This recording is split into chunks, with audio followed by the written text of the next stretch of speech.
ఇది మారానని పదే పదే చెప్పేటటువంటి మన ముఖ్యమంత్రి చంద్రబాబు నాయుడు తాను ఇంతేనని, తానెన్నటికీ మారనని, అధికారంలోకి రావడానికి అచ్చోసినటువంటి అబద్ధాలు ఎన్నైనా చెబుతానని, అధికారంలోకి వచ్చిన వెంటనే నేను మారిపోతానని చెప్పకనే చెప్పారు. అంటే సూపర్ 6కి తెలుగుదేశం పార్టీ ఆవిర్భావ దినోత్సవం నాడు మంగళం పాడారన్నమాట. తెలుగుదేశం పార్టీ ఆవిర్భావ దినోత్సవం రోజు ఎవరైనా సరే పార్టీ ఆవిర్భావ దినోత్సవం రోజు అధికారంలో ఉన్నటువంటి వాళ్ళు ప్రజలకు ఇంకాస్త చేయబోయేటటువంటి మేళ్ల గురించి చెప్తారు. ఆ రోజున చంద్రబాబు నాయుడు గారి నోటి వెంట 14 లక్షల కోట్లు అనే మాట మనం విన్నాం కదా. ఆ 14 లక్షల కోట్లు అప్పు ఉంది అని చంద్రబాబు నాయుడు గారు ఎన్నికల ముందే కదా మనకు చెప్పింది. అప్పు ఉంది అన్న తర్వాతనే కదా మరి ఈయన ఆ హామీలు ఇచ్చింది. సంపద సృష్టిస్తా అన్నారు, పేదలని ధనవంతులను చేస్తా, పేదవాళ్ళనేవాళ్ళు లేకుండా చేస్తా, పేదలందరినీ కోటీశ్వరులు చేస్తా అని చెప్పారు. కానీ 2-3 నెలల క్రితం సంపద సృష్టించేటటువంటి మార్గం చెవులో చెప్పండి అంటున్నాడు. సరే, అతను అంతే మాట్లాడతాడులే, ఏదో అవకాశం చూసుకొని ఏదో చేస్తారులే అనుకుంటే ఈ రోజున సూపర్ 6కి పూర్తిగా మంగళం పాడేశారు. ఆయన కుమారుడు విద్యాశాఖ మంత్రి లోకేష్ గారు ఉన్నారు. ఆయన ఒక ఇంటర్వ్యూలో చెప్పాడు, చాలా స్పష్టంగా చెప్పాడు. ఆయన ఏమని, ఆ తెలుగుదేశం పార్టీకి సంబంధించినటువంటి మేనిఫెస్టోలో మీరు ఈ విధంగా చెప్తున్నారు, మరి ఇప్పటికే అప్పులయ్యి జీతాలు ఇవ్వలేనటువంటి పరిస్థితిలో ఉందని చెప్తున్నారు కదా రాష్ట్రం. మరి మీరిచ్చేటటువంటి హామీలకు ఎక్కడి నుంచి నిధులు తీసుకొని వస్తారని చెప్పేసి అడిగితే, ఇవన్నీ మేము లెక్కలేసుకొని చెప్తున్నాం, జగన్మోహన్ రెడ్డి గారికి సంపద సృష్టి చేత కాదు, మేము సంపద సృష్టించి దుబారాను తగ్గించి చేస్తామని చెప్పి చెప్పారు. ఈ రోజున వీళ్ళు దుబారాన్ని ఎంత తగ్గించారంటే, వైఎస్ఆర్సీపీ నేతల మీద పెట్టినటువంటి కేసులను వాదించటానికి చంద్రబాబు నాయుడు గారిని జైలు నుంచి బయటకు తెప్పించినటువంటి సిద్ధార్థ లూథ్రాన్ని నియమించుకొని ఈ 10 నెలల కాలంలో వైఎస్ఆర్సీపీ నాయకులకి శిక్ష వేయించేందుకు 2,86,00,000 ఒక సిద్ధార్థ లూథ్రాకి చెల్లించారు. అంటే వీళ్ళు సంపద సృష్టించడం కాదు వీళ్ళు చేస్తుంది, సంపదని భక్షిస్తున్నారు. జగన్మోహన్ రెడ్డి గారు సృష్టించినటువంటి సంపదని భక్షించి వేస్తా ఉన్నారు. చంద్రబాబు నాయుడు గారు ఈ రాష్ట్రాన్ని జగన్మోహన్ రెడ్డి గారి చేతుల్లో పెట్టినప్పుడు కేవలం 100 కోట్లు మాత్రమే ఖజానాలో ఉన్నాయని ఈనాడు పత్రికే స్వయంగా చెప్పింది.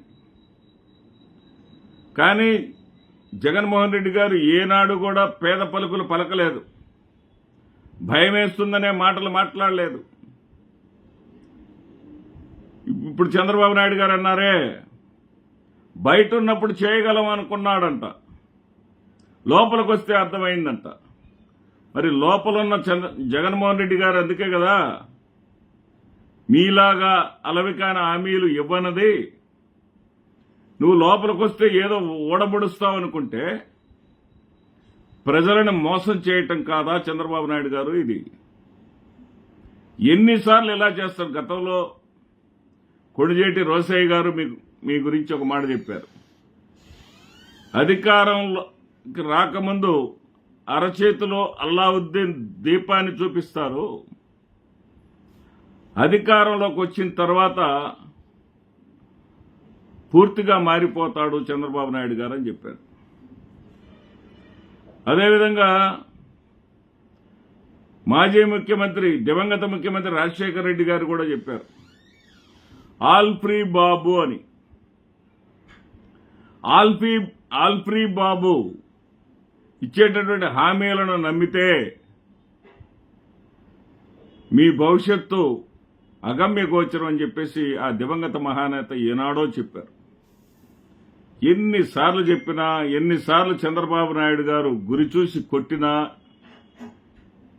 ఆయన మాయమాటల్లో పడటమే అలవాటుగా చేసుకున్నారు. ఇది ఆంధ్రప్రదేశ్ రాష్ట్ర ప్రజల కర్మ అని చెప్పాలి. ఈ రోజునేం చెబుతున్నాడు ఆయన, నిన్నటిదాకేమో సంపద ఎలా సృష్టించాలో చెవులో చెప్పండి అన్నాడు. ఈ రోజు ఏమంటున్నారు ఆయన, సంపద సృష్టించాలి.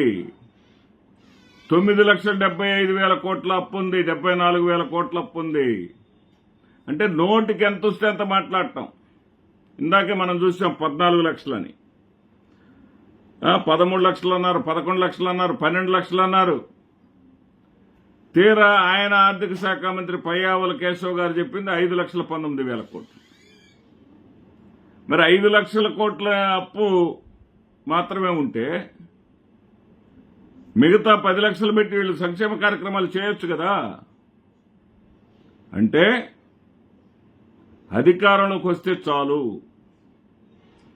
అధికారంలోకి వచ్చిన తర్వాత ప్రజలు ఏ విధంగా పతనమైనా మాకు సంబంధం లేదు, ప్రజలు ఎన్ని ఇబ్బందులు పడుతున్నా మాకు సంబంధం లేదు, ప్రజలు ఎన్ని కష్టాలు పడుతున్నా మాకు సంబంధం లేదు. మేము మాత్రం వైఎస్ఆర్సీపీని లేకుండా కొట్టడానికి ప్రయత్నం చేస్తూ ఉంటాం. వైఎస్ఆర్సీపీ నాయకులని భయభ్రాంతులకు గురి చేస్తాం.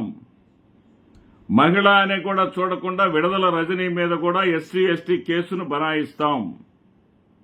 ఎవరైనా సరే వైఎస్ఆర్సీపీలో కొనసాగాలంటే భయపడే విధమైనటువంటి రాజకీయాలనే మేము చేస్తాం. ప్రజలు ఏమైపోయినా మాకు సంబంధం లేదనేటటువంటి ఈ యొక్క చంద్రబాబు నాయుడు గారి దుర్మార్గమైనటువంటి రాజకీయాన్ని, జిత్తుల మారితనంతో కూడినటువంటి రాజకీయాన్ని ఇప్పటికైనా ప్రజలు గమనించండి, గుర్తించండి. నమస్తే. ఇది మారానని పదే పదే చెప్పేటటువంటి మన ముఖ్యమంత్రి చంద్రబాబు నాయుడు తాను ఇంతేనని, తానెన్నటికీ మారనని, అధికారంలోకి రావడానికి అచ్చోసినటువంటి అబద్దాలు ఎన్నైనా చెబుతానని, అధికారంలోకి వచ్చిన వెంటనే నేను మారిపోతానని చెప్పకనే చెప్పారు. అంటే సూపర్ 6కి తెలుగుదేశం పార్టీ ఆవిర్భావ దినోత్సవం నాడు మంగళం పాడారన్నమాట.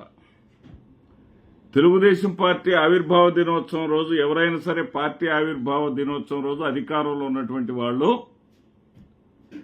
ప్రజలకు ఇంకాస్త చేయబోయేటటువంటి మేళ్ల గురించి చెప్తారు. ఆ రోజున చంద్రబాబు నాయుడు గారి నోటి వెంట 14 లక్షల కోట్లు అనే మాట మనం విన్నాం కదా. ఆ 14 లక్షల కోట్లు అప్పు ఉంది అని చంద్రబాబు నాయుడు గారు ఎన్నికల ముందే కదా మనకు చెప్పింది. అప్పు ఉంది అన్న తర్వాతనే కదా మరి ఈయన ఆ హామీలు ఇచ్చింది. సంపద సృష్టిస్తా అన్నారు, పేదలని ధనవంతులను చేస్తా, పేదవాళ్ళనేవాళ్ళు లేకుండా చేస్తా, పేదలందరినీ కోటీశ్వరులు చేస్తా,